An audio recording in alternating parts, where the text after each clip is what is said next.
محترم حکیم صاحب جس بات کی طرف توجہ دلا رہے تھے کہ صحبت صالح اختیار کرنی چاہیے، نیک لوگوں کے ساتھ بیٹھنا چاہیے، اٹھنا چاہیے، بروں سے بچنا چاہیے۔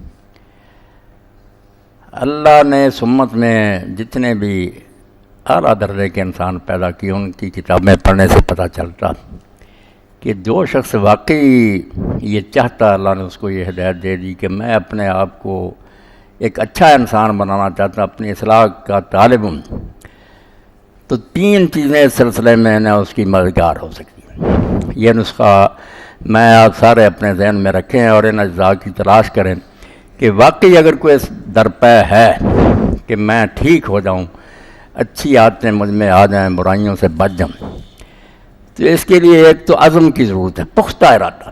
کچے ارادے کے لوگ جو ہے نا کہ کہتے ہیں بس ٹھیک ہے، ہو جائے ٹھیک ہے، نہ ہو جائے، نہیں، ایسے نہیں، ارادہ پختہ ہونا چاہیے۔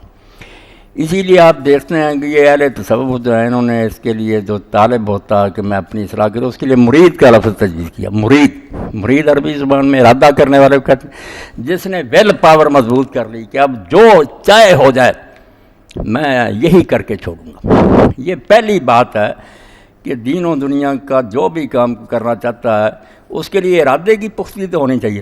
کام شروع کیا، قدم آگے اٹھایا، پھر پیچھے لے گیا، ایسے آدمی نہ دین کے کام کے نہ دنیا کے۔ ارادہ پختہ کہ بس جو فیصلہ کر رہی اب ایسے نہیں کروں گا۔ اس کے بعد دوسری چیز جو اس سے بھی زیادہ ضروری ہے، اللہ تعالیٰ سے استعانت ہے۔ پہلے بھی بات ہوئی کہ انبیاء علیہ السلام نے بھی کہا کہ ہم یہ کام نہیں کریں گے مگر اگر اللہ نے چاہا، یعنی ساتھ ہی کہہ دیا، حالانکہ ہونا نہیں وہ کام، مگر کہا کہ بھئی ہم دم نہیں مار سکتے، سب کچھ اللہ کے ہاتھ میں، اس کی مدد کے بغیر کوئی کام نہیں ہو سکتا۔ اسی لیے سورہ فاتحہ جس کو قرآن مجید کا خلاصہ کہا، تو ابن کثیر کہتے ہیں کہ بعض سلف کہتے تھے کہ سورہ فاتحہ کا خلاصہ پھر ایاک نعبد و ایاک نستعین، اس کا بھی خلاصہ جو ہے نا سورت کا یہ جملہ ہے، ایاک نعبد، یہ اپنی طرف سے ارادہ ہے کہ اللہ ہم صرف اب تیری بندگی کریں گے، تیرا حکم مانیں گے اور کسی کی نہیں مانیں گے۔ مگر اس ساتھ پھر آ گیا کہ ہے ضرورت اتنی، یہ کوئی آسان بات ہی، عمر پر کی بات ہے، راستے میں اتنی رکاوٹیں ہیں، معاشرے کا دباؤ ہے، نفسانی خواہشات ہیں، شیطان ہے، جنگل بھرا ہوا کانٹوں سے، تو ساتھ ہی چیخ اٹھا وہی آ کر رستائی، ہم تجھ سے ہی مدد کے طالب ہیں، یہ دشوار سفر اور یہ مشکل راستہ جو ہے تیری مدد کے بغیر طے نہیں ہوگا۔ تو اللہ سے مدد مانگتا رہے دل سے، ورنہ اللہ تعالیٰ فرماتے ہیں میں ایک لمحہ کے لیے ساتھ چھوڑ دوں نا، اسی وقت شیطان تمہیں گرا دے گا، تم نہیں اس کا مقابلہ کر سکتے، میری حفاظت جو ہے اس کے بغیر ایک قدم بھی تم نہیں اٹھا سکتے۔ اسی لیے اللہ کے رسول علیہ السلام جن سے کوئی اعلیٰ اور برتر نہیں، بار بار کہتے تھے یا مقلب القلوب ثبت قلبی علی دینے، اے دلوں کو بدل دینے والے میرے دل کو اپنے دین پر جمائے رکھنا۔ تو لوگ کہتے تھے آپ بھی خطرہ محسوس کرتے، فرمایا ہر شخص خطرے میں، ابھی اللہ ہاتھ پیچھے سے ہٹا لے برباد ہو جائے گا۔ تو اللہ کی مدد، یہاں ایک نقطہ جو ہے وہ بیان کے قابل ہے کہ ہم اکیلے بھی نماز پڑھتے ہیں نا، تو ایاک نعبد و ایاک نستعین کہتے ہیں، اہدنا الصراط، جمع کے سیغے بولتے ہیں کہ ہم عبادت کر رہے ہیں، ہم پڑھتا تو ایک آدمی مگر وہ یہ کہتا۔ تو ایک بات تو جو اللہ کے نیک بندوں کے ذہن میں آئی وہ اور ہے، انہوں نے یہ سوچا کہ جب آدمی کسی کے ہاتھ کوئی چیز بیچے نا، شریعت کا مسئلہ، اس میں کچھ چیزیں اچھی ہوں کچھ بری ہوں، اب وہ آدمی اگر رکھنا چاہتا سارا رکھنا پڑے گا اس کو، اچھا برا، اور اگر رد کرنا چاہتا سارا رد کرنا پڑے گا۔ یہ نہیں کر سکتا کہ خریدنے والا کہ میں اچھی چھانٹ لوں، نہیں، اگر رد کرنا تو سودا ہوا بیک وقت، اچھی چیزیں بھی ہے بریا تو سارا رد کر دو۔ تو کہتے ہیں جب ہم کہا نا تو اس میں نبی آئے، صحابہ آئے، اولیاء آئے کہ ہم سارے کرتے، اب ہم گندے بھی ان میں شامل ہیں، جیسے اتحیات میں پڑھنا السلام علینا وعلی عباد اللہ الصالحین، نیک بندے بھی ہیں مگر ہم جیسے گناہ گار بھی۔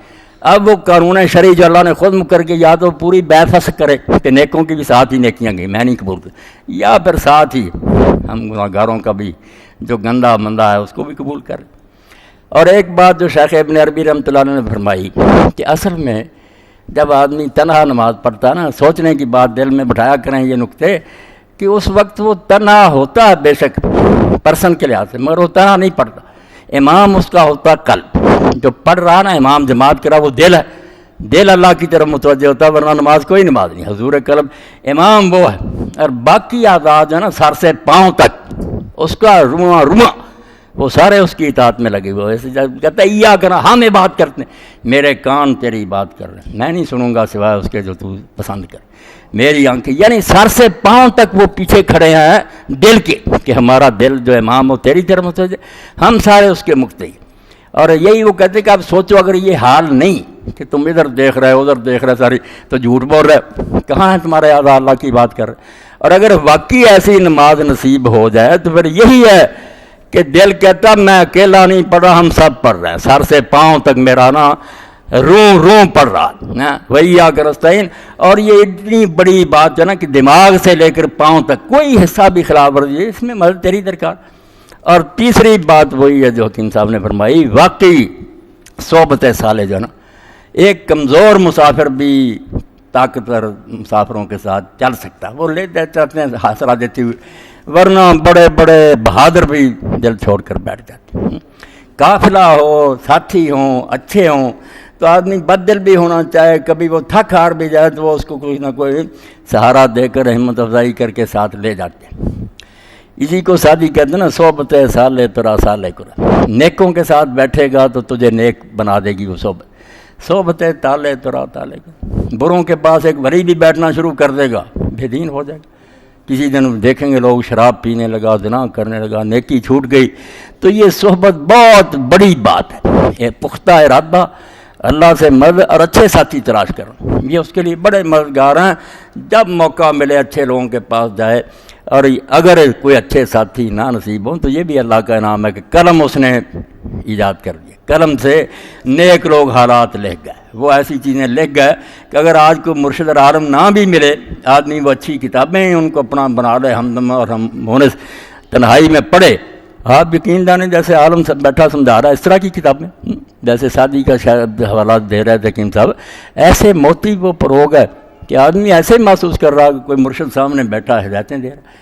تو یہ صحبت جو ہے بہت اثر ہے اس میں. اور جو برے لوگوں کے پاس بیٹھتے ہیں خراب ہو جاتے ہیں. اب قرآن مجید سے مثال لی سعدی رحمۃ اللہ علیہ نے کہ اصحاب الکہف کا کتا ہے تو کتا ہی حرام جانور، مگر اللہ نے عزت کے ساتھ اس کا ذکر کیا، اصحاب کہف کے ساتھ ہے کل وہ ہم بات سے نظر آئے ہے بالکل، وہ سوئے پڑے تھے، ان کا کتا غار کے دروازے پر پاؤں پھیلائے بیٹھا ہوا، کتے کا ذکر کیا اللہ.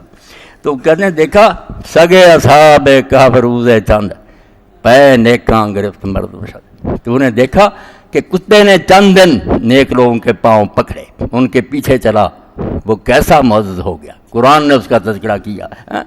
پسرے نوح با بدام بنشست، پیغمبر کا بیٹا تھا نوح علیہ السلام کا، بروں کے پاس بیٹھنے لگا، خاندان نبوت گم شد، نبوت کا خاندان ہی گم ہو گیا، وہ اللہ نے کہہ دیا یعنی نبی کا بیٹا.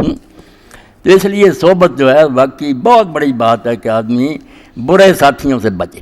قرآن پاک نے باواز بلند کہا کہ جہاں دین کی توہین ہو رہی ہو، ٹھٹھا اور ایسے لوگوں کے ساتھ نہ بیٹھو، بے شک وہ دانشور ہوں، کانفرنس نہ جاؤ اس مجلس، یا رد کرو ورنہ اٹھ کر چلے جاؤ. اگر بے بسی ہے ایسے بے ایمانوں کے پاس بیٹھ کر بے غیرت بننا کہ وہ اللہ رسول کا مذاق اڑا رہے ہیں، آپ بھی وہاں بیٹھے ہوئے.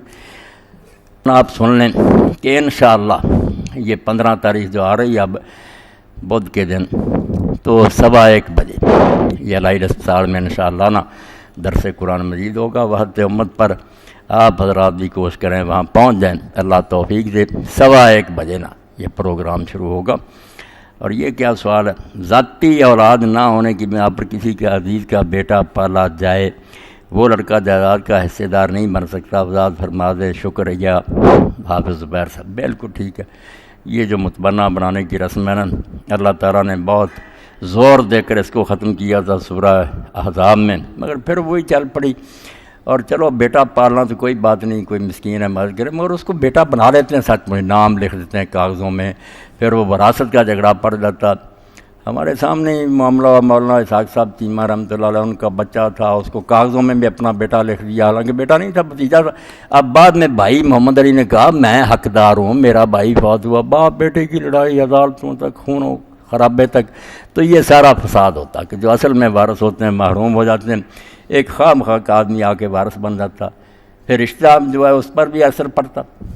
میں نے سنا ایک آدمی سے کہ اب ایک آدمی نے بیٹا بنا لیا تھا، اب اپنی بیٹی اس کو دینا چاہیے. جب اندراج کا وقت آیا رجسٹرار نے کہا میں کیسے درج کروں، بیٹا بھی تیرا بیٹی بھی تیری، کس طرح میں لکھ دوں. اب وہ کہتا نہیں وہ تو میں نے یوں ہی لکھا، وہ کہتا یوں ہی لکھا مگر کاغذ تو جو ہے نا اجازت نہیں دیتا، میں کیسے اب بلدیت جو ہے اس کا کیا کروں؟ تو یہ خواہ مخواہ کی خرابیاں جس کی وجہ سے اللہ نے اس کو ختم کیا. اور پھر جو معاشرتی خرابی کہ وہ بیٹا تو نہیں اصل میں ہوتا، اب بالغ ہو گیا، اس کے سامنے اس آدمی کی اگر بچیاں وہ بھی بے پردہ آئیں، دوسری کیسی خرابی ہے کہ ایک غیر آدمی اس کو خواہ مخواہ اپنے گھر میں گھسیڑ لی. تو پالنا ہے تو شفقت سے بے شک پالے، مگر وہ بیٹا کوئی نہیں، نہ اس کا کوئی وراثت ویسا، اپنے طور پر کوئی مدد کرنا چاہتا چلو میں نے پالا تو ہبہ کر دے، الگ بات. جی